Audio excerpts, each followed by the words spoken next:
खाड़ी से निकली बोरी, बोरी में बंद थी एक लाश।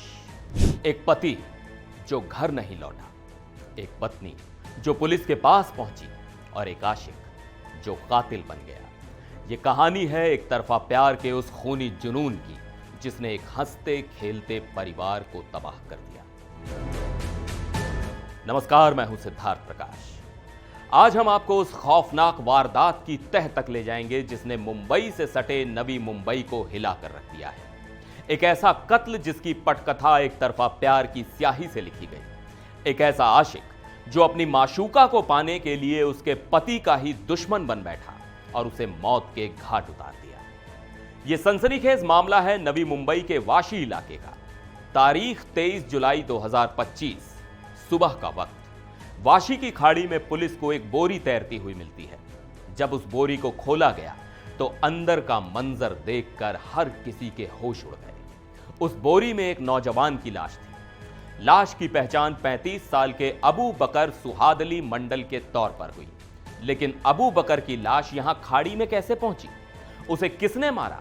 इन सवालों के जवाब जब सामने आए तो एक खूनी प्रेम कहानी का पर्दाफाश हो गया। और इस कहानी का विलेन कोई और नहीं बल्कि अबू बकर की ही पत्नी का एक तरफा प्रेमी निकला, जिसका नाम है अमीनुर अली अहमद। उम्र महज 21 साल। इसी अमीनुर ने अबू बकर की हत्या की। क्यों? क्योंकि ये अबू बकर की 25 साल की पत्नी फातिमा मंडल से एक तरफा प्यार करता था। प्यार भी ऐसा कि वो जुनून और सनक में बदल गया। फातिमा के मुताबिक आरोपी अमीनुर लगातार उस पर शादी करने का दबाव बना रहा था। वो फातिमा को कहता था कि अपने पति को छोड़ दो और मुझसे शादी कर लो। लेकिन फातिमा शादीशुदा थी। वो लगातार उसे मना करती रही। लेकिन कहते हैं ना, इश्क जब अंधा और बहरा हो जाए तो वो कातिल बन जाता है। फातिमा का इनकार अमीनुर को बर्दाश्त नहीं हुआ। उसने ठान लिया कि अगर फातिमा उसकी नहीं हो सकती तो वो उसके पति को ही रास्ते से हटा देगा।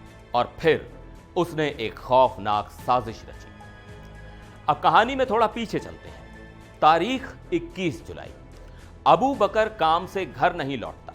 परेशान पत्नी फातिमा अगले दिन सुबह 9 बजे वाशी पुलिस स्टेशन पहुंचती है और अपने पति की गुमशुदगी की रिपोर्ट दर्ज कराती है। फातिमा ने सिर्फ मिसिंग कंप्लेंट नहीं लिखवाई बल्कि पुलिस को यह भी बताया कि 21 साल का अमीनुर उसे परेशान कर रहा है और उस पर शादी के लिए दबाव बना रहा है। उसने अपना शक सीधे सीधे अमीनुर पर जाहिर कर दिया। पुलिस ने फातिमा के बयान को गंभीरता से लिया और जांच शुरू की। और 2 दिन बाद 23 जुलाई को अबू बकर की लाश उस बोरी में मिली। पुलिस का शक सीधे अमीनुर पर गया। जब उसे हिरासत में लेकर सख्ती से पूछताछ की गई तो उसने अपना गुनाह कबूल कर लिया। उसने कबूल किया कि उसने ही अबू बकर की हत्या की, उसके शव को बोरी में भरा और वाशी की खाड़ी में फेंक दिया। यह कातिल कितना शातिर था इसका अंदाजा आप इस बात से लगाइए कि उसने सबूत मिटाने की भी पूरी कोशिश की। अबू बकर के कपड़े और दूसरे सामान को उसने पनवेल सायन रोड पर वाशी गांव अंडरपास के पास एक नाले में फेंक दिया ताकि पुलिस को कोई भी सुराग ना मिल सके। लेकिन कानून के हाथ लंबे होते हैं। लेकिन इस कहानी में एक और किरदार है, एक ऐसा किरदार जो अभी भी पर्दे के पीछे है। जी हां, पुलिस की जांच में सामने आया है कि अमीनुर इस खौफनाक खेल में अकेला नहीं था। हत्या और शव को ठिकाने लगाने में उसके एक और साथी ने मदद की थी जो अभी भी फरार है। पुलिस उसकी तलाश में जगह जगह दबिश दे रही है। अब सवाल यह उठता है कि क्या यह कहानी उतनी ही सीधी है जितनी दिखाई दे रही है? क्या यह सिर्फ एक तरफा प्यार का मामला है या इसके पीछे कोई और भी राज दफन है? पुलिस सिर्फ शिकायतकर्ता फातिमा के बयानों पर ही भरोसा नहीं कर रही बल्कि दूसरे पहलुओं से भी मामले की जांच कर रही है। पुलिस ने आरोपी अमीनुर के खिलाफ हत्या और सबूत मिटाने जैसी गंभीर धाराओं में केस दर्ज कर लिया है। अब पुलिस उस दूसरे आरोपी की तलाश कर रही है और यह जानने की कोशिश कर रही है कि इस हत्याकांड की पूरी साजिश क्या थी। एक तरफा प्यार में अंधे एक आशिक ने एक जान ले ली, एक परिवार उजाड़ दिया। अब देखना होगा कि इस कहानी का फरार किरदार कब पकड़ा जाता है और इस मर्डर मिस्ट्री के बाकी पन्ने कब खुलते हैं। आपकी इस पूरी घटना पर क्या राय है? क्या एक तरफा प्यार किसी को इतना अंधा बना सकता है? हमें नीचे कमेंट्स में जरूर बताएं।